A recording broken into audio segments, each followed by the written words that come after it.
So in the latest outstanding game marketing move regarding Naughty Dog's next game, Neil Druckmann is basically telling us to not buy their game. It's a very genius move. Actually, it's a trend in which game companies from I think the latest 5 years are shouting unhinged statements like, for example, if you don't like it, don't buy it. And we see how it ends perfectly well for them. Do you guys not have phones? Yeah, you guys all have phones, right? We can see in this article from that park place, Neil Druckmann is ignoring Intergalactic directive profit backlash and staying the course. Notice how when gamers comment negatively a game published by a big studio, for example Sony or Xbox, legacy media, which I'm not talking about that park place, but in general, legacy media and the game studio highlight this as backlash or hate speech. If you continue on the next statement, I don't know if there is much I could add to that conversation, to be honest. He said there is stuff happening right now with the media that you have to I feel ignore for the most part, and just stick to your guns and do what you believe in. And I feel like that's how I would want artists to carry themselves. So basically here is trying to gaslighting people in telling you that he's actually misunderstood, he's actually a good guy. But I mean, it's his game, he's the game director, but ignoring gamers' opinions and publicly telling you that I don't care about your opinion, it doesn't go well at all. Let's be honest here, Druckmann, since the beginning, this game was not promising at all. Even the title itself feels like there is something weird about this game. It's a long-ass title that feels like one of the drunk texts you receive at 3 AM from your friend. And another huge red flag is that according to Druckmann, this game explores faith and religion, not with a real world god, but with a fictional religion. Even he joked to his team, let's do something people won't care as much about. Let's make a game about faith and religion. This time he's telling us clearly that the game is gonna be divisive and controversial, which is weird because last time with the Last of Us Part 2 he tried to be sleek about it. He did not announce that the game will be controversial and so divisive. The game did not perform good at all and Sony was not happy. There is another unhinged statement highlighted by the most trusted source of game news, The Gamer. Neil's bootcamping me. Naughty Dog is preparing the star of Intergalactic, the heretic prophet, for another The Last of Us level campaign.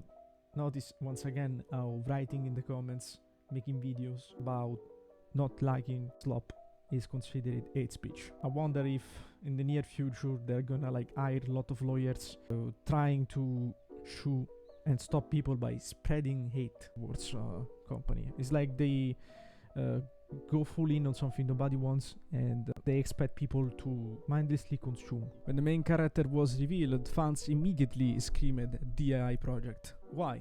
Because it looks like the same checklist again. Female? Check. Bold? Check. Feminist? Check. Queer? Implied. No male figures in the trailer. For many, that's enough to assume the story takes a backseat to identity politics. Journals are now saying that we don't like this game because there is a woman lead, which is not the case because there will be plenty of games in which there was a strong female lead. Don't even have to list them.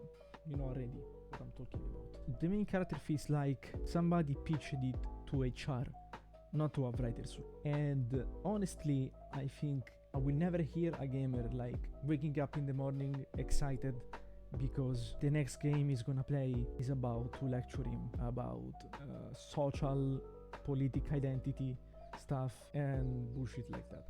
I think there is no gamer that wakes up in the morning so excited because he wants to play as a bold woman, a bold, arrogant woman that fights white men, and if he doesn't want to, he gets lectured.